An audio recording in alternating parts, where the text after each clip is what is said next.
My natal chart doesn't lie. It said that I would find financial success due to a woman. That would be the blonde, who I believe her name is Melissa because I focused on her and that's the name that came into my mind. So I'm pretty sure her name is Melissa. And ever since Alex Jones got the new TV studio, his new TV studio matches the one in my vision, where I'm 70% sure I'm going to be on that show, the TV show, not the radio show, the TV show. And by the way, you know it's over because Alex Jones got a TV show, a TV studio. And let me just say that that show has officially jumped the shark now, because now that it's lost its acoustic vibe to it, now that show's lost its acoustic vibe, it's really jumped the shark. Because before it was just like, you know, Alex Jones doing his little screaming and yelling, which was highly entertaining.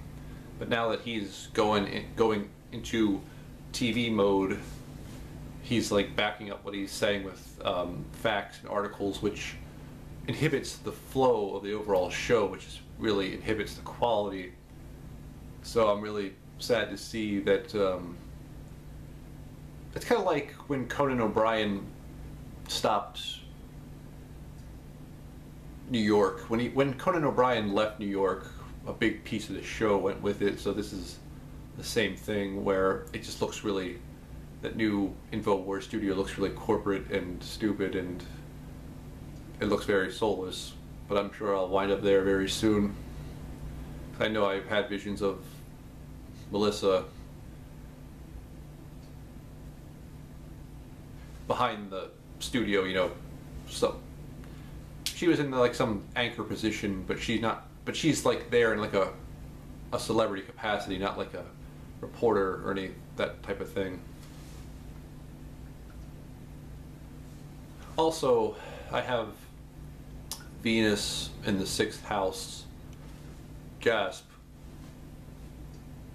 Venus in the 6th house means that you're pretty much no good for relationships. And what really turns someone on who has Venus in the 6th house is confrontation. The best example of this was, I had an English teacher who, her curriculum was to prove the conspiracy theorists wrong. Part of her curriculum was to teach logical fallacies. And of course this drove me up the wall, and at the time I was very passionate because I hadn't been bought off yet. So she gave me all I could handle verbally, and I gave her all she could handle verbally, and I walked away feeling very attracted to her, even though she was middle-aged, stricken with rheumatoid arthritis. It didn't matter because I have Venus in the 6th house, which means that the confrontation between the two just was an aphrodisiac. So it was the same thing I had with Queen Bee Knightley initially when I first met her on YouTube. Because when I first met her, now keep in mind she's soul family, so there's a deeper attraction when someone's the same soul family as you, which is still true for the English teacher I had. And on a side note, I sent the English teacher a 13 Son video, and she's like, I can't even understand what this guy is saying. It was the one where he's talking about like the the gas station where that's what the North Korean says, blah blah blah, blah. That's what the Arab says, blah blah blah, blah. That's what the blah blah says. I think the video is called like the Draconian Curse You're Under. Yeah, that's the one.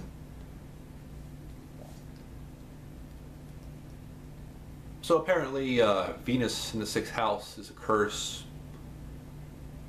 It's also a be-mooring, depending on which way you look at it, because it allows me to withdraw and get smart off of conspiracy information.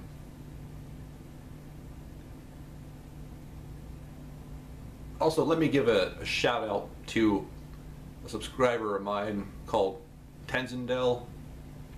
This guy has the creativity that I used to have when I had passion before I was broken, back when my wings were still flapping, back when I cared. Furthermore, I wanted to, I know As Above So Below TV is not watching this, but he was giving Gilbert some crap about saying that peace was a bad thing, but he says Hotep. In other words, As Above So Below TV was giving the 13th Son shit for saying, he played a clip of Gilbert saying that the word peace was a bad thing, but at the same time he says Hotep. There is a big difference between the word peace and Hotep. Peace is when the jinn don't have to work so hard to enslave you. You see, the jinn have to be the NFL, the Nephilim giants. The jinn have to be entertainers. The jinn have to do so many things to keep you from going inside yourself and bringing out the inner Christ. They have to keep you entertained and dumbed down. They're all contributors to the great work. So peace is when their job is finally done and they don't have to work so hard. I've spoken before about, you know, someone is a jinn when they never got held back a grade. They're always on to the next thing. It doesn't stop. Like Fred, right out of high school, right to college, no gap. No gap in employment history at all whatsoever. They do not get breaks. Vince McMahon is notorious for not going on vacation. Not saying he never has, but he's notorious for never wanting to go on vacation. And sleeping. Notorious for not sleeping as well. Which suggests that he's an alien hybrid and not an actual jinn. Because I was talking to the guy in Bulgaria who turns out to be a former Pleiadian king, and he was telling me that he personally knows an alien hybrid, which means that their parents, one of their parents was a jinn. So the alien hybrid, one of their qualities is that they don't do much sleeping, probably only like 3 hours every other day, I suspect, so I'm told.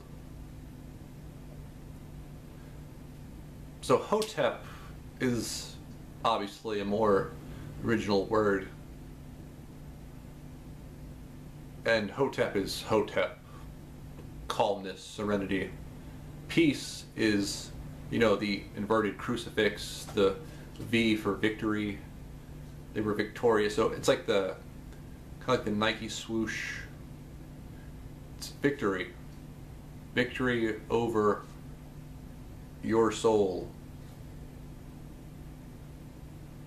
And also the inverted crucifix, symbolizing Satan. Gasp.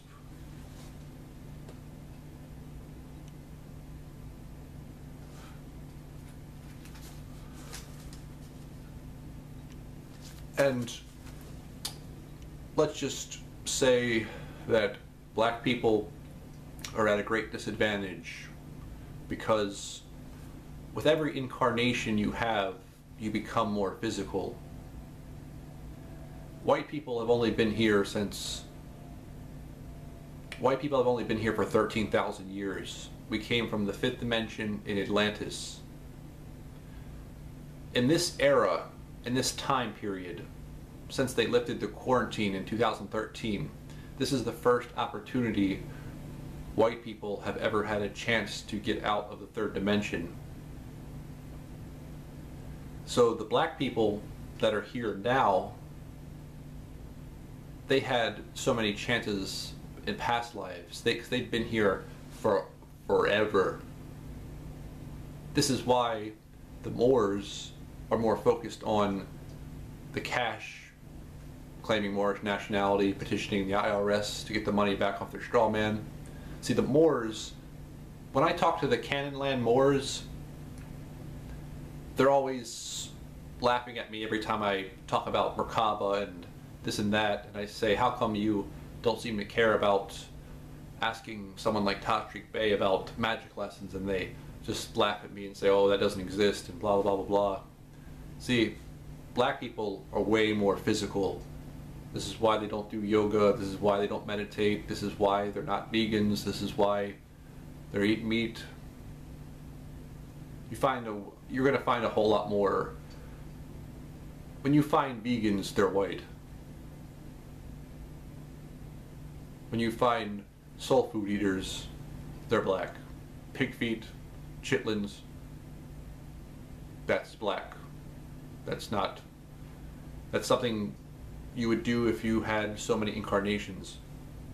Like, if you look at the music, even white music is way more spiritual. I mean, black music is cars, money, hoes. Why is that? Because they've had more incarnations. They're very physical people. And they've timed out. They've had...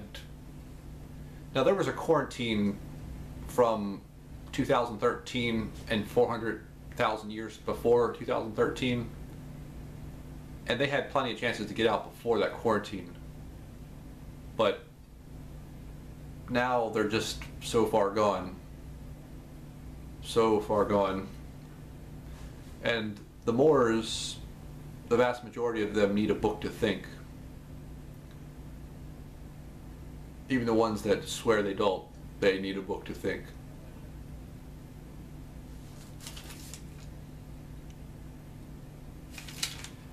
There's another sign where I live that has, it's a bar that says 33-cent cold drafts. And then you have Hardee's that has the sign that says 2 for $3.33 sausage egg McMuffin or whatever. Then Karen sends me a message, says that she went through an Arby's drive-thru to get sweet tea, cost her $2.33 was her $2.33 was her change. As soon as I read that email, I looked at the clock, 7:33. I wake up today at 13:13. Then I go back to sleep, wake up again, 13:31, backwards 13.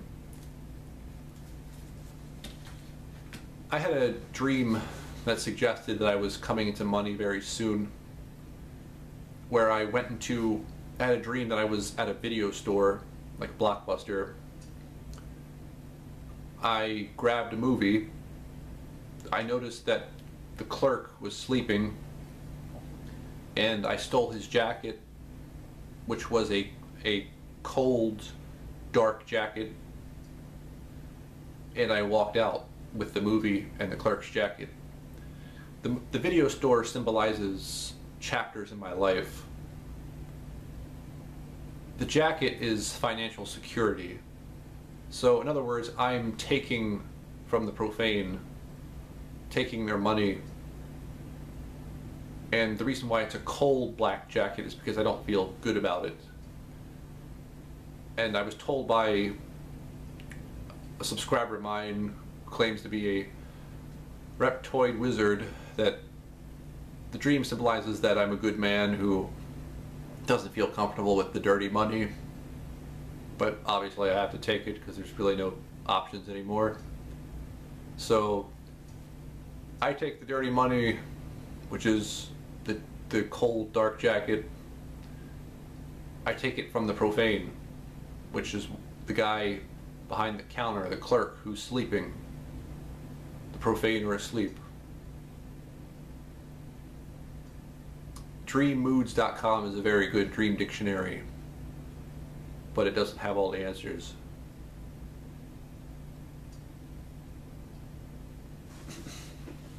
By the way, does anyone else notice that Gilbert is explaining things to me directly, like about the German Shepherd, and the Neanderthals were in the cave and German Shepherds would go and get our food for us. That's why the dog would serve God, and God is a German word.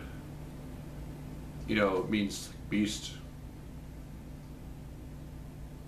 So this is why Neanderthals love German Shepherds. Matter of fact, my mom is a Neanderthal and she loves German Shepherds.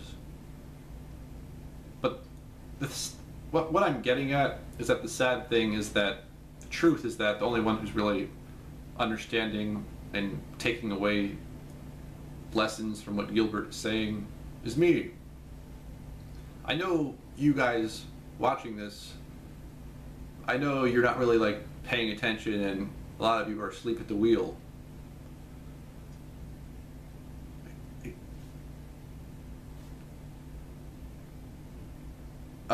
Basically, what I'm really getting at is someone like a Queen Bee Knightley could watch Gilbert say that about German Shepherds and Neanderthals, and she wouldn't pick up on it. Neither would McLeary, and neither would Bill from Occult Science.